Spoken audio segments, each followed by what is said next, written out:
Hi everyone, my name is Kaylee and welcome back to my YouTube channel. Okay everybody, so yes, I have a ring around my forehead. It's because I had one of my headbands on and it was way too tight for my big ass head. Number two, I don't know if you guys saw any of my updates that I was posting, but there are going to be 2 videos posted today because of the inconvenience my personal life has caused with my posting schedule. So I don't know what time that other video will be posted, you know, haven't gotten that far, but it will be posted today. Also, my personal life, the things that were going on are slowly getting better, but other than that, those are all the updates that I have for you guys. I mean, actually, I did get my hair lighter. I really like it actually. Also, yes, I know my nails are grown out, they have to be done, but the lady that I get my nails done by is gone for the next 2 weeks, so we're waiting on that. Like, look at how bad those are. Oh my god. I got these done like in the second week of September. Anyways, enough with the rambling. I'm going to bring you guys up close. There we go. And my acne is acting up right now because of the stress. So hopefully these stress pimples will go away. All right, so before we get into today's story time, I'm going to go through my quick usual little rundown. So for most of the video, I will be looking in this direction because my mirror's over here and I would like to see what I'm doing. I do tell these story times in a first person point of view. If you don't like that, then you can leave, and these story times are sent in by anonymous people. Okay, so story time about how my ex-boyfriend set my house on fire. Yeah, you know, every time that I think men can't get worse, they do. Okay, so a little background information. I was 16 and a sophomore in high school. So my whole life, I grew up in a very ran down trailer park. One of those ones where everybody knew everybody, and most of the people who lived there were white trash. Now, no, I'm not saying just because it was a trailer park, every person who lived there was white trash, okay? What I'm saying is that particular stereotype happens to be spot on for my neighborhood. You had the 2 neighbors that would argue every time they put their children on the bus. And then there were the little cliques, you know, like one group of moms that would talk shit on another group of moms. They would talk shit on their kids, their parenting styles, all of the above, which is ironic because all of them were terrible parents. You know, I know exactly what she's talking about because I just happen to live in one of these neighborhoods, and there was this one lady who would literally wake up at the ass crack of dawn, bring a lawn chair out, and like her trailer was like right on the corner. She would set her lawn chair on the corner at like 6 in the morning whenever kids are walking to the bus and stuff. She would yell. She would play music really loud just to start fights with people. And this went on till about like 7 o'clock at night, or until somebody called the cops on her. And you know, at first I found it very entertaining, but then whenever I would be playing with my sister in our yard and she would start screaming at us, I would go inside and pray that she would be arrested every day. Like, did anybody else have that neighbor? Like, do any of you have that one neighbor that's just like so out of pocket? Because I know some of you have to, and I'm curious to know. Anyway, so I'm not gonna lie, my neighborhood was actually really weird, like extremely weird. So even though we lived in a trailer park, it was actually really big. Like, it was big enough to the point where we had 3 school bus stops. We had 1 bus stop, you know, the ones that would take you all around town. Anyways, you guys get the point. It was big. And if you'd never lived in a trailer park before, there's usually only 1 bus stop for a whole trailer park if it's small enough, which most of them are. But like I said, pretty much everybody knew everybody, and growing up I had a small group of friends and we were all friends with all of the older kids and all of the younger kids, and all of us would hang out together. Like, you could be 7 years old hanging out with an 18-year-old, not in a weird way, okay? Not in a weird way, and not one-on-one, okay? I just mean like in groups, okay? Like, for example, there was this park in our neighborhood that everybody would go to hang out at. Well, everybody in our neighborhood. And we would all play games together and stuff there too. Like, there was a group of elementary kids, there were kids in middle school, kids in high school, adults who graduated but still acted like teenagers. Now this sounds like fun, right? Right? Yeah, think again. This led to some very weird and pervy shit going on in my neighborhood. Like, for example, some of the younger girls would date or inappropriately hang out with these older guys. And I mean younger.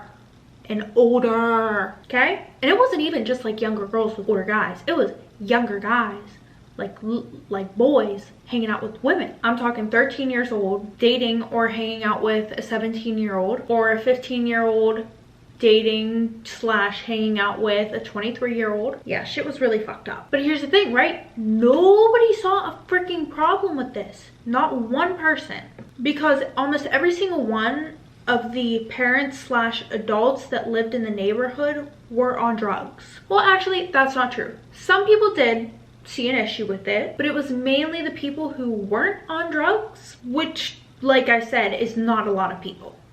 I mean, actually, there was this like one lady who was like very heavy on drugs, and she knew what was going on, but like at the same time, I think it was more of just her head making up things that were going on, which were actually going on, because she would always have signs outside of her house saying like, I live next to a rapist.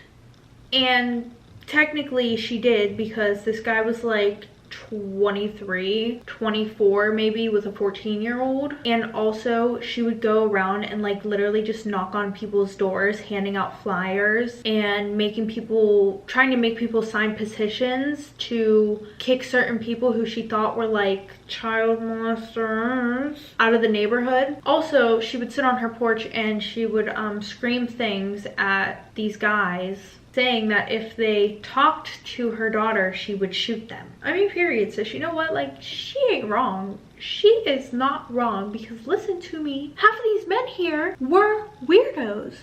So sis, keep doing your thing. I was with it. I mean, she did end up getting evicted though, because of the disturbances that she was causing, and a lot of people were saying that she made them feel unsafe. So yeah. Anyway, so back to the people who were sober, who knew about this, but there was nothing they could really do, because, you know, they would tell the parents. They would be like, hey, I don't know, Avery, who's 15, is hanging out with Michael, who is 27 years old. And all Avery would have to say is, Mom, I literally don't know what they're talking about. They're literally lying. And the reason why she would say something like that is because her daughter doesn't like me, and she doesn't like you because her daughter doesn't like me. They always talk shit on us, blah, blah, blah, blah, blah. Like, you can even ask Gabby and her mom. This lady tried saying the same exact shit about her. Now, that is a literal situation that I watched happen. I was over one of my friend's house, and, you know, one of the neighbors storms over there saying, hey, your daughter is hanging out with a 27-year-old. And I just straight up watched my friend lie to her mom's face. But this is what most of the kids would do. Like, Avery would say this knowing that her mom was so fucked up that she was gonna believe her instead of the other bitch. And now she was gonna have problems with her, so that way Avery wouldn't really have to worry about her mom believing anything this girl said anymore. Also, Avery's mom went to talk to Gabby's mom, and the whole conversation would be Gabby's mom saying, oh yeah, you know, she tried to say the same thing about Gabby. It's ridiculous what these women do nowadays. So much drama, blah, blah, blah, blah, blah. So yeah, long story short, Avery's mom pretty much looked at this lady and told her to fuck off, or she would beat the shit out of her. She's like, you need to mind your business, maybe take care of your own kids. So there was like an even weirder part about this. Half of these guys were on a registered sex offender list. What the fuck? That makes me kind of weirded out, because aren't like people who are on this list not allowed to live near parks or anything like that? Fuck. Anyways, the excuse that these people on these lists would use whenever, you know, it's brought up to them, they would be like, oh, well, I was going to the bathroom, you know, I was peeing behind a tree in a park and a police officer saw me, and then, you know, like this, that, and the next. And like, okay, I could see if it happened to one of you, maybe two, but the fact that all 20 of you are saying, like, sticking with that story, there's something wrong, extremely wrong with that. Anyway, so like I said, I grew up in this neighborhood my whole life, and my parents and I lived with my grandma. My grandma was an amazing person. She never did drugs. We didn't have a lot of money, and these trailers were super cheap and affordable for low income people. I would say that when my grandma was around, I had structure in my life. Like, she knew the bullshit that went around in this neighborhood, and she always made sure to keep me out of it. And we had a lot of government assistance, like food stamps. And since my grandma and my parents were unable to work, they would all get unemployment checks. And by unable to work, I did not mean my fucking grandma, because she actually couldn't work. I meant my parents. Because they were damn well capable of getting a fucking job. But you already know what my parents' money went towards. Drugs. Anyway, so because of how much government assistance we had, my grandma was able to get me into some after-school activities and some other programs that our church would pay for, because our church had this like program where if you were from a low income household, then some of the donations that they would get, they would put towards putting kids in sports activities, you know, paying for uniforms and shit like that, just all that stuff. So of course my grandma put me in all of these, all of them that she could, to keep me away from all the bullshit that was going around in our neighborhood. Because don't get me wrong, there were some kids in the neighborhood who were good, and mainly those were the ones who had sober parents. And because I wasn't involved in any of the bad activities that the other kids were involved in, and I mean the kids who had parents who were drug addicts,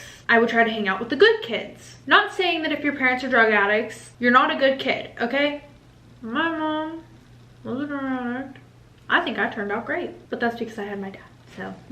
But to my grandma, you were going to end up just like your parents, especially if you did not have any other adult figures in your household to keep you on track and give you structure. But because the good kids' parents knew that my parents were on drugs, they wouldn't let their kids hang out with me. I wasn't invited to any of the sleepovers that these kids would have. And the thing is like, just because my parents were on drugs, they just assumed that my grandma was on them too. So I really had no friends except for the kids that I went to school with, and those were just school friends. You know, I wasn't going over to their houses, they weren't coming over to mine. And sadly, my grandma ended up passing away whenever I was around 8 years old. And after she passed away, it was pretty much all downhill from there. I couldn't be in any after school activities anymore, mainly because my parents forgot to fill out the forms. Also, I would have to be picked up after these after school activities, right? Just listen. And this school is literally 5 minutes away from my house. But of course, that was too much for my parents. That was way too much for them. Like, if my 65-year-old grandma can get her ass in her car and drive to the school every single day to come and pick me up, there should be no reason why anybody else can't. And it's not like my parents didn't have a car or anything like that. They had my grandma's car. And my parents, that's just like a whole other story that is not for this one, okay? Like, they didn't have jobs. We already knew that. All they did was stay at home, sleep, argue, and occasionally go missing for 3 days and then come back like nothing ever happened. Anyway, so fast forward a couple years, I'm starting to hang out with some of the other kids in the neighborhood, and it was definitely weird because we were like 9 or 10 years old hanging out with 14-year-olds who were smoking weed and drinking alcohol. But this wasn't weird for anybody else because almost every kid in the neighborhood started drinking and smoking around 11 years old. Like, I wish I was joking. I mean, honestly, it was really sad though, because somehow people would end up hearing about, you know, somebody's kid smoking and drinking at that age, and CPS would come, put them in foster care, and to us, they just fucking disappeared. So yeah, I'm 10 years old, hanging out with these 14-year-olds, and the friends that I made after my grandma passed away all started smoking weed and drinking, so I just decided to go along with it. Well, fast forward again, I'm 14 and now I am drinking and smoking every single day. Doesn't matter if I have school or not. I didn't give a fuck. And now I'm starting to hang out with the older kids. Not even kids, to be honest. They were grown ass adults. And I would say they were between the ages of 20 and 25. That sounds about right. But don't get me wrong. You would not think that these were grown men. You would literally think that these were teenage boys because they enjoyed lighting shit on fire. They would play video games all the time and skateboard off these DIY ramps and hurt themselves. Anyways, you guys get the point, okay? These were very childish adults. Anyway, so my best friend, who we're gonna call Allie, she was the one who introduced me to these people. And I met her back whenever I was in 8th grade, thinking she was my age. But fun fact, turns out she was 16 and she got held back 2 years. But that's besides the point. Eventually, every day after school, her and I were going to these 2 guys' house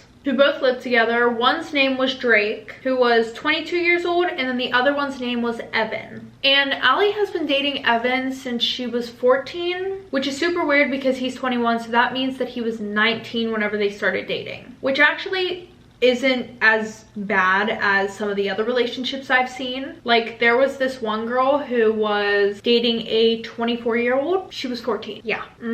I just don't even know how this started happening with younger girls dating basically grown men. But this was normal in my neighborhood.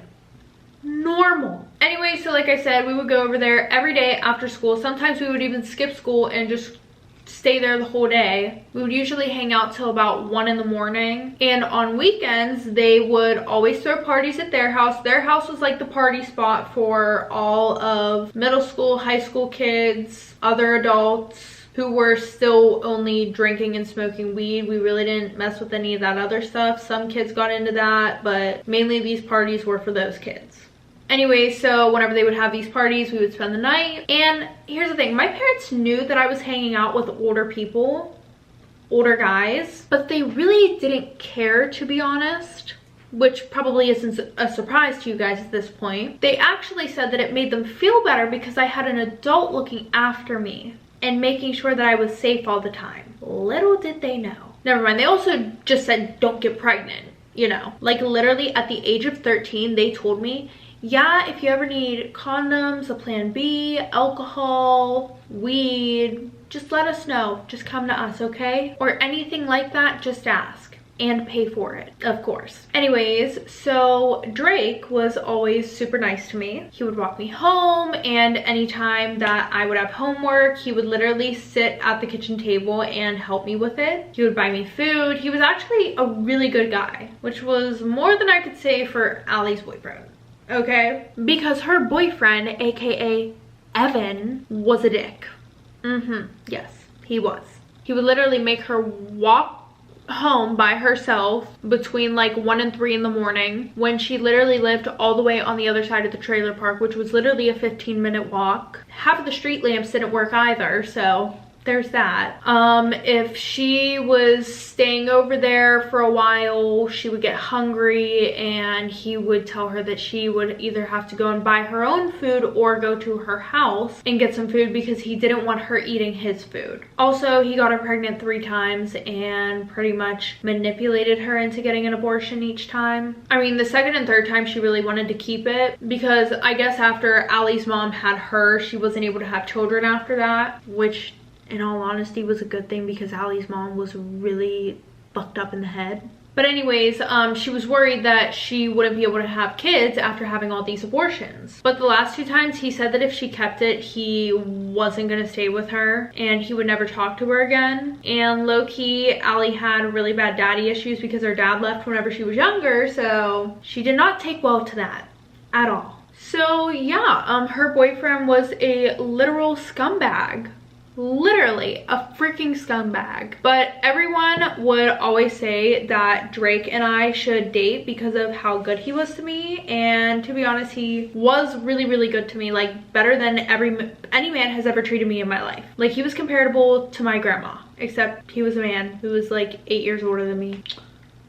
We're just gonna leave it there, okay? Okay. So anyways, I want to say whenever I was 15, he asked me out and it was super sweet. He came to my house with flowers and chocolates and a ticket to the movies. And our relationship was really good for a while, to be honest. He would drive me to school every day. We would go on road trips together. And my parents were fine with all of this, actually. They even let me go out of state with him. We literally went on a trip to Florida. We went to New York for a few days and stayed with his second cousins. And almost every day he would tell me that as soon as I turned 18, he wanted to marry me. He was gonna put a ring on it, and that he's also been saving up ever since he met me. The one thing that was honestly bad in our relationship was the fact that he literally smoked 24/7. Well, no, smoked and drank 24/7, which would really suck because when we would go and do these things, like go on dates and stuff like that, he would either have to be high or drunk to have a good time. And literally him and I had so many freaking arguments about this shit. Like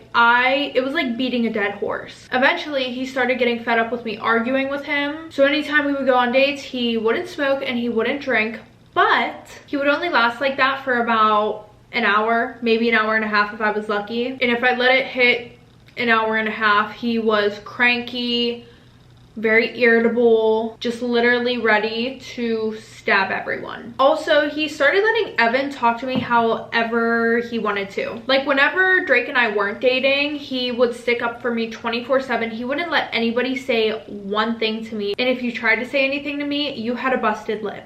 But after we started dating, I don't know where that energy went, because then Evan started treating me however he wanted to and pretty much treating me like scum on the bottom of his shoe. Like Evan would always call me a bitch, and Allie wouldn't say shit about it because if she said something about it, whew, he was going at her like she just like threw his PlayStation in the river. And then Evan would also take it upon himself to step in if Drake and I were arguing. He would be like, you need to leave him alone before he fucking leaves you. Like he should have done a while ago. I know if I were him, I would have fucking left you already, kicked you to the curb. And anytime that I would try to stick up for myself or defend myself because nobody else was sticking up for me and defending me, he would be like, Drake, get this bitch the fuck out of my house right now, or else we're gonna have fucking problems because I'm not gonna be disrespected in my house. Children are supposed to be seen, not heard.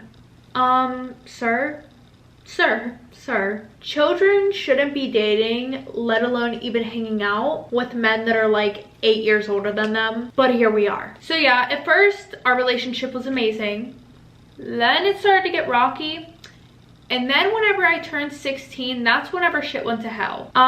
Yeah, Drake just started being really weird. Every time that he would pick me up after school, he would be like, I don't even know why you want to go to school. Like, when I was your age, I didn't want to go to school. You should just do online, you know, like I'll do it for you. I don't want you to have to go to this place every fucking day. It's like a prison. I'm not gonna lie, I low-key had a glow up since I turned 16, okay? Like, one, I lost some weight. I was thinner in the face, thinner overall. I started taking care of myself more. I started doing my hair every day. I started doing my makeup. I would do my nails. And I had an inkling that that was the reason why he didn't want me to go to school anymore, because he didn't want there to be any competition, which was annoying as fuck. Because can I just say something real quick, okay? Like, I don't think guys get that whenever we're in a relationship with them, we only find them attractive. Like nobody else. It's fucking weird. Like you could literally put Channing Tatum in front of me and I'd be like, okay, he's a fucking 5, my boyfriend's a 10. Next. Like, I don't know if it's like that for anybody else, but for me, that's how my brain works and I hate it. But I mean, eventually my brain started, you know, coming back to reality whenever he started acting like this. And at that point, I also really didn't want to spend any time with him anymore. And everything and anything he would do or say would literally get under my skin and make me literally just want to put him in a fucking box and throw it away because he was so annoying. Because finally, I'm doing all these good things with my life and I'm actually starting to feel normal, and he wants to make it all about him. Because here's the thing, I knew that it was not fucking normal that I started drinking and smoking at the age of 10 years old. I knew it wasn't fucking normal. Not to mention hanging out with adults, literal adults, every day. I mean, sadly, there was literally nothing else for me to do since I wasn't in any of my after school activities, like I said before. And any of the kids that I could hang out with, or the kids who wanted to hang out with me, smoke and drank at the age of 10. And like I said, my school friends were school friends because also if you were from an area where I was at, you were considered a bad kid. So anyways, you know, like I said, I knew all that shit wasn't normal. So I started to feel normal whenever I got a job. And whenever I was like a toddler till my grandma passed away, I was in gymnastics. Surprisingly, I always kept up with my stretching and stuff like that because whenever I would be home, there was nothing else for me to fucking do but entertain myself. But anyways, I was still able to move like I used to. So what did I do? I tried out for the cheer team, which is where I also started making friends that were not bad influences. But there goes Drake, making it all about him. He didn't like that I had a job because he was supposed to be the man and he should work and he can get me everything that I need, which I find fucking hilarious because just the other day he was complaining about how he can't afford to keep paying for me to get my nails done. So I told him that. I was like, well, you were just complaining about the other day how you had to pay for my food and you had to pay for my nails, and so I decided to get a job to help you out and, you know, lift that weight off of your shoulders. Well, then he finally decides to tell me what's actually on his mind. He's like, well, you're just becoming so independent. I'm just afraid that you won't need me soon. Which was true because I was literally turning my whole life around. Like, I told Drake that we couldn't hang out at his house anymore because I was done being treated like a piece of shit by Evan and not having him stick up for me. Because eventually, whenever I would try to stick up for myself, both him and Drake would start coming at me. So that was that. And then one of my girlfriends from cheer, her dad was teaching her how to drive. And since obviously my parents weren't going to teach me how to drive, and I low-key didn't feel safe being in a car with them in general, especially with them behind the wheel, I asked if I could tag along and if maybe he could teach me how to drive too. And he did, which was really nice. But even after this, Drake was super upset and being a crybaby because he wanted to teach me how to drive. Like, dude, you're like 20 something years old, grow up. And him and I have been talking about him teaching me how to drive since we pretty much got together. But eventually I told him after I got my permit that the only way I would let him teach me how to drive, let alone me get in a car with him ever again, was if he could handle not drinking and not smoking a day before he drove or a day before I got in the car with him. Because Drake had not one DUI, but 3. One of them was while I was in the car with him. We were driving back home from the liquor store because our party ran out of alcohol. Low-key, we think someone stole the alcohol, but that's besides the point. We were both drunk and high because we literally had no plans of going out for the rest of the night. Well, you know, he's swerving around on the road and driving at night without his lights on. And I'm almost positive that somebody called the cops on us, okay? Rather than the police seeing us and, you know, just pulling us over, because there were no cops around us at all. Like, none. And I would know because I was in charge of being the lookout for the police, you know, to see if they were hiding in some little crevices in their little hiding spots. I mean, honestly, it's probably a good thing that somebody called the cops though, because we might have actually killed someone that night. But, you know, anyways, a cop flew down the highway with its lights on, got right behind us. Because, yeah, I forgot to mention that we were doing 80 and a 50. So, you know, Drake pulls over. So, you know, Drake slows down. He pulls over to the side of the road and the cop comes up to the car and he's like, "Sir, I'm gonna need you to put the car in park." Well, you know, Drake goes to put it in park. He really does. And I guess he thought he put it in park because he lifted his foot off the brake and the car starts moving. So then he goes to step on the brakes again and he accidentally slams on the gas. And then can you guess what happened next? We flew into a ditch and hit a tree. Actually, you know, I don't want to be like over dramatic, but it really wasn't a ditch. It was like just a really steep hill. So yeah, so you know, the airbags went off, broke my nose, broke my arm. He ended up getting a broken nose. All 4 of his front teeth were chipped, and I think he also broke his collarbone. I'm not sure, to be honest, but yeah, it was all sorts of fucked up. So hopefully you can understand why I would never ever get into a car with him ever again. That's also whenever my parents decided that maybe it wasn't a good idea that I was hanging out with him. And it wasn't because they finally decided to be good parents or anything, right? No, it was more the fact that because I had to go to the hospital, you know, since I had literally a collapsed nose and a broken arm, they got in trouble for not having insurance for me. So yeah, that was why. So one of my friends set up one of those GoFundMes for my surgeries and stuff because my nose was literally caved in like It was really bad. I had to be on like oxygen and shit for a while. Well, surprise, my GoFundMe went viral on Facebook, you know, because literally the picture was of me laying in the hospital bed, blood everywhere, you know, I'm like with tubes coming out my nose, shit like that. And the story that had been going around that she put on there was that I was kidnapped by some 22-year-old guy and I was only 14, da da da da da. But overall, the GoFundMe raised like over $75,000, which was well over what I needed for my surgeries. But for my like the reconstruction surgery for my nose, we were able to go to a really good doctor. And you know, while I was there, he was like, okay, you know. So I guess the one good thing to come out of all of this was now I have like a cute little fucking button nose. I mean, also the fact that nobody got hurt, you know, like deadly hurt, you know, died pretty much, you know, that's another good thing. But mainly the fact that I have a cute nose now. Anyway, so like I said, we were having all these relationship issues. And the thing about Drake and I was we were never the type of couple to be on and off, okay? Meaning we were not the type to break up every single fucking day over stupid shit and then get back together. Kudos to this girl, because I feel like everybody who has been in a toxic relationship has went through the phase of I'm breaking up with you because you did this, and then we get back together like an hour later and then the cycle just repeats itself. And I hadn't been over to his place in a while, you know, because I was respecting myself by not going over there and not letting people walk all over me. But the one night he asked me if I could come over and I could help him build this bed frame. So I went over there and I helped him, and him and I had talked about our future in the past, and before I was all for everything, you know, spending my life with him, having kids with him, everything. But that was back whenever, you know, he was actually being a good boyfriend.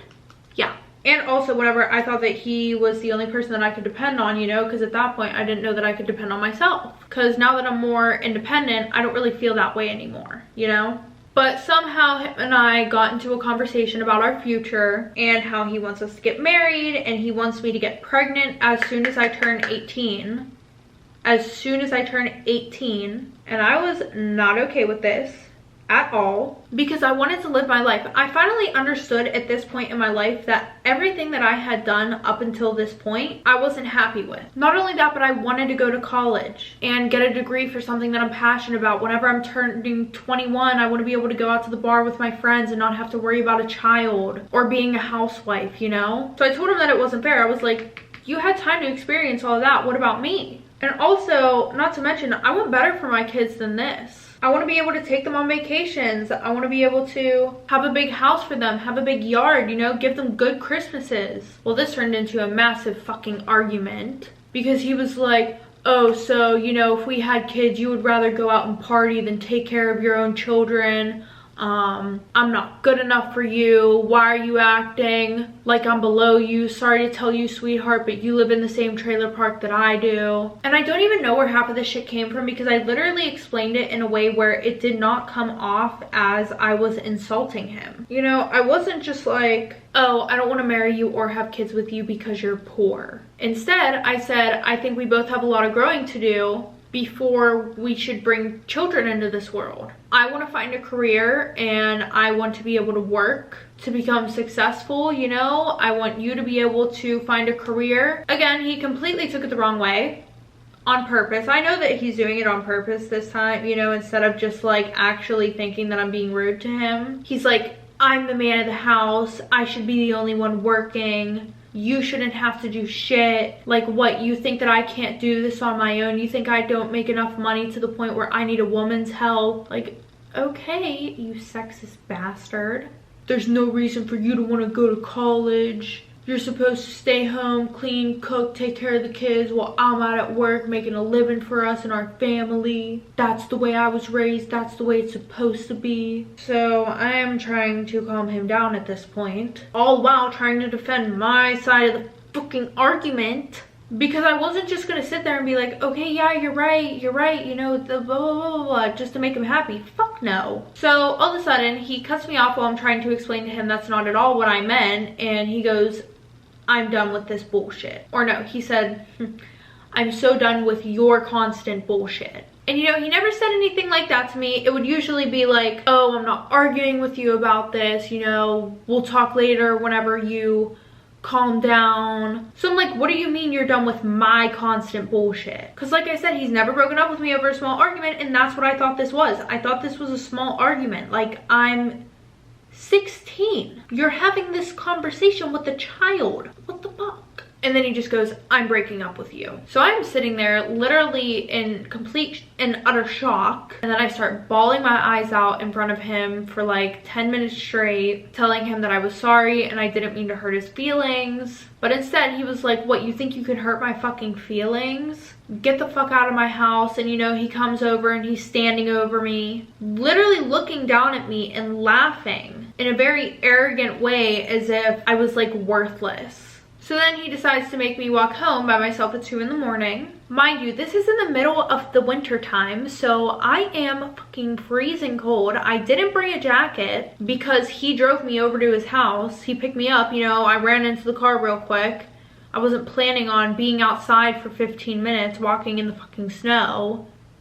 Well, it was like 15 degrees outside. But in reality, I'm not even really upset about that part. It was more so the fact that I just felt really fucking embarrassed that I sat there begging him not to leave me. And he has the nerve to stand over me, look down on me, and pretty much tell me that I'm a worthless piece of shit and that I need to get the fuck out of his house. And that he completely has no regard for my feelings. So after that, I tried mending things with him over the phone, but eventually he stopped answering my calls. Actually, the only one that he answered was the one where he told me to go fuck myself. Yeah. But I decided to put in the effort to try and mend things because I love this man. I went over to his house, and every time I went over there, which was like 4 days in a row, Evan, of course, would answer the door and be like, oh, he's out with a girl. He don't want to fucking talk to you. Why are you even here? Nobody fucking likes you. Now, most of the shit that he was saying, I knew it was to hurt my feelings. I knew, you know, I could tell. And it did low-key hurt my feelings. Like, it worked a little bit because I was not in the best state of mind. Like, I was sad over this shit. But after like a full week of trying to get his attention and trying to get him to talk to me, I just stopped trying. I mean, it wasn't like I wanted to stop trying. It's just that I wasn't getting anything back. And I don't know how he can go without talking to me for a week straight if he supposedly loves me. Like, I don't know what type of lesson he was trying to teach me by doing this. But finally, I decided I was strong enough not to deal with the bullshit. And by strong enough, I mean I was forced to focus on myself, which I had already been doing, but I still made time for my relationship. So anyways, I started working more hours, going to the weight room after I was done school. They had like a weight room at my school, so I would just walk over from the school to the weight room. So, you know, I'm working out. I was still managing taking care of myself. I would get up every day, do my hair, do my makeup, get ready. And that was like a big thing for me because that whole week that I was literally running myself ragged to cater to him, to try and get him to talk to me, I wasn't focusing on taking care of myself or eating. Eating was a big thing. Completely lost my appetite. Well, fast forward almost a month after he broke up with me, he comes knocking at my door, and I went and I opened the door and I asked him what the fuck he wanted, and he was like, I realized that I was in the wrong, like, I miss you and I love you. And you know, I look down and he has a stuffed teddy bear in his hand with 1 rose and a tiny box of chocolates. First of all, that box of chocolates has been sitting in a drawer in his kitchen for like 4 months. So, you know, the bare fucking minimum. And as much as I wanted to sit there and believe him and just jump right back into his arms, you know, because I was with this man for a few years, I thought he was the love of my life, but it was still the fact that he went a month without talking to me, which led me to think that he was possibly screwing around with other girls and then just planned on coming back to me, you know, whenever he was done with what he wanted to do. So I tell him, I don't give a fuck, and I slam the door in his face. And after that, he literally started kicking my door in and pounding on the door. So that went on for about 5 minutes straight until he left and came back 15 minutes later. And I couldn't see what he was doing, but he left again. And then I look out the door, which has like, you know, this nice big window, you know, that you can see through. And I see smoke coming up from the bottom of the door, in front of the door outside. So I went and I opened the door and he lit the one rose and box of chocolates and the little itty bitty teddy bear on fire. Thankfully it was on the concrete, so I literally just left that shit there. I was like, all right, I don't give a fuck. Like, how are you 20 something years old and you're doing this shit and yet you expect me to marry you and have kids with you? And let you be in charge of making a living for our family. Make it make sense. So that night he's texting me about how I never loved him and how if I did, I would be back together with him right now. And then I told him what I told you guys earlier about me thinking that, you know, he left me to go do what he wanted with another girl and thought he could come back. Well, he did not like that one bit. Fast forward 2 days later, my house gets fucking raided. Literally raided. And they found a ton of shit, including a meth lab in my parents' bathroom.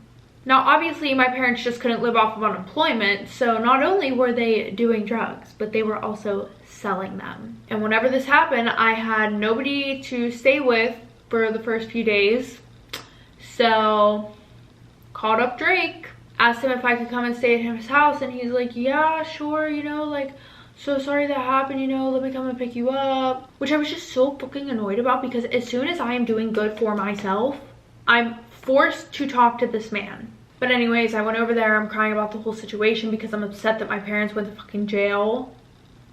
And they're the only people that I really have. And I guess that he felt bad or something, you know, he had a moment of clarity where he felt like he had to come clean to me that it was him who called the cops on my parents. He was the one who got my house raided. He's like, I'm so sorry, like, trust me, I wish I could go back in time. I was just so upset over what happened, and I was just doing anything to figure out a way for you to talk to me. So I'm sitting there and I'm like, well, do you have the money to bail them out? And he's like, well, what do you mean? And I'm like, dude, you literally just got my parents arrested, got me kicked out of my home, and this is bad on your part because now I have to go move with my aunt who lives 3 hours away. And there is no way in hell that she's letting me have a relationship with a grown-ass man. And he's like, well, why can't you just stay here with me acting like I'm a fucking adult and I have a say in what I want to do? So the backstory on my aunt is she's been trying to adopt me since my grandmother died / get custody over me. But the only reason why my parents fought extremely hard for this was so that way they would get benefits. Like, they really wanted those fucking benefits. And you know, my aunt has a really nice house. My cousins are really well cared for. And I don't even know how my mom and my aunt are related, you know, because the way that my aunt turned out versus my mom, like, the only reason why my grandma lived with my mother was because she felt like my mom needed her more than her other daughter, which is my aunt, needed her. Anyways, you know, my aunt has a really nice house. She has a really good job. Her kids are very well cared for. Every year for school, she would drive 3 hours to our house and she would take me school clothes shopping and get me some supplies. But fast forward to the next day, he kept me up all night talking about ways that we could, quote, make this work. Like, sir, you already ruined it. Like, what the fuck? Talking about, we'll just do long distance, you know, like, you can just FaceTime me, or I can just pick you up in the middle of the night one night and we can just leave and run away together. Like a fucking weirdo. But in the morning, whenever my aunt came to pick me up, before I got in the car, I just looked at him and I was like, yeah, there's no way this is gonna work, so this is our final goodbye. I love you. And then I got my aunt's car and then we drove 3 hours away to her house. And that was my life for the next few months. I started at a new school, which wasn't bad because both of her kids were my age, so I didn't really have any trouble making friends. I got a new job. I tried out for the cheer team there as well, and I made the team, which was really surprising because their school was like really focused on athletics. Like, kids would literally leave their schools to come to this school just for athletics. And as for Drake, I ended up blocking him like a month after I moved there, because 3 days after I got there, I finally started answering his text messages, and we tried doing the long distance thing, but he was trying to be super controlling over the phone, like asking me to share my location with him, telling me he didn't like that I was out all day because, you know, I would come home at this time and only be able to FaceTime him for like an hour, and how I belong to him, so I need to do what he says because he's the adult. He's the adult. Okay, bud. Oh, and forgot to mention, I started receiving calls from random numbers after I blocked him, and when I would answer, the person on the other line would be like, I'm gonna find you and I'm gonna kill you, I'm gonna kill your whole family. So at that point, my aunt and I got my phone number changed. Also, he would leave me voicemails that would be like, I know where you are and I'm gonna come and kidnap you, blah, blah, blah, blah, blah. Like, sir, this is like all evidence against you. He didn't care. He just did not give a fuck. Well, after a few months, my aunt told me that there were rumors that my mom was getting out. And my aunt didn't like to talk to my mom, so she would get all this information through my mom and my aunt's cousin, Stacy, who also lived in the trailer park. Anyway, so my aunt told me that she had no plans of giving me back to my mother. So we were just gonna go pick up the rest of my belongings on the day that she got out, so that way I could go and talk to her and spend a little bit of time with her, because my mom actually did a really good job and she had a lot of things planned out for literally as soon as she got out of jail. The plan was she would spend one night at home to pack up all of her stuff, and then the next day she had a flight to a rehab center, because she said that she didn't want to give herself too much time to herself whenever she got out of jail, because she knew she would just end up right back on drugs. So she just wanted to go straight to a rehab center, which I applaud her for, because that is not an easy thing to do. So around Easter, my mom finally gets out of jail, and I told Allie about it because her and I still kind of kept in contact throughout, you know, all this stuff that I've been going through the past few months. Well, I guess Allie didn't hear me correctly, because whenever I told her about me coming back to see my mom, she told everybody that I said that I was moving back home with my mom. So, you know, her and I are talking on the phone, you know, she's catching me up about everything, and she told me about how Drake has literally been on a downhill slope since I left. Like, he barely leaves the house, he's been drinking too much. Like, even to the point where Evan moved out and got his own place, which was very surprising, because listen, Evan and Drake were fucking inseparable, and no matter what either of them did, that it could have literally been the most fucked up shit in the world, they would both have each other's backs. But also apparently it was because he was getting way too obsessive over me, like telling Evan that he had plans to kill me and my family, you know. Anyways, like I said, my mom gets out of jail and my aunt is driving me to the house so that way I can grab all of my belongings and see my mom. And I actually had a really good time, to be honest. I haven't seen my mom this sober since the last time she got out of jail, and that time she had no means of getting clean at all. She was right back to the streets. So we spent some time together, you know. My aunt actually decided to talk to my mom, so I went and saw Allie. And her and Evan actually moved in and got a place together, which was a complete shock. I really was hoping that she was not going to stay with him for obvious reasons. But anyways, like I said, I went to go and visit her because she also wanted me to see their new house. And when I went over there, Evan like freaked the fuck out. Like absolutely had like a heart attack. And it wasn't in a way of like, he hates me so much he doesn't want me at their house. No, he seemed like very paranoid and worried. He like told me, he was like, you should not fucking be here right now. Like, you need to fucking go right now. Like, you shouldn't even be back in this neighborhood. Like, it's fucking dangerous here for you. Like, you need to go. And I'm like, oh my god, all right, whatever, fine. Okay. So I went back over to my house, you know. I say goodbye to my mom, and then my aunt and I make our way back home. And you know, I was really upset to leave my mom because I really just wanted to spend the night with her. You know, she was finally a mom again. And I just wanted to have a conversation with my mom that I never really got to know. Well, then I woke up this morning to a bunch of missed calls from Allie and pretty much everybody that I knew in that neighborhood. And then my aunt like barges in the room. Well, apparently Drake thought that I was in the house with my mom last night because, like I said, Allie told everybody that I was moving back home. And yeah, he set my house on fire while my mom was inside. So we rushed over there and it was really bad. My mom didn't die right away, but she had to be flown to a Georgia hospital because of how bad her burns were. Sadly, she ended up passing away not too long after she arrived there. And there was really nothing the police could do to prove that he did it, but thankfully, oh, thank God for the one woman across the street who has cameras outside of her fucking house. Which this is actually the only person in my neighborhood who has cameras at their house at all. This lady was like super paranoid that the government was out to get her, so she had cameras everywhere. But that's besides the point. I'm very thankful for her paranoia, as weird as it sounds, because she got a video of Drake literally lighting the house on fire. So Drake ended up getting charged with first-degree murder and a few other charges as well, but he ended up unaliving himself in prison, which I don't think is fair because I think he should have rotted in there for what he did.